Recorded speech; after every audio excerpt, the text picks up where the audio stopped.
Тимофей Вагнер, проект Helper. Здравствуйте, друзья.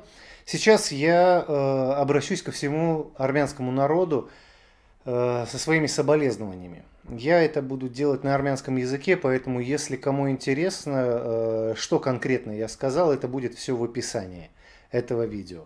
Ես չեմ խոսում հայերեն, բայց պետք է ասեմ հայերեն։ Ես ցավակցում եմ բոլոր հայ ազգին։ Ես ռուսեմ, իմ ամենım տերիմ ընկարե հայ է։ Եվ գիտեմ, որ Հայաստան է եւ Ռուսաստան է միշտ միասին են։ Պիրմակովին նման ներկայացուցիչները չունեն ազգ, դրանք մարդիկ չեն։ Այդպիսի դեպքը ներել անխնար է։ Նորից ընդունեք իմ ցավակցությունը հայազգին։ Эвнерек. Простите.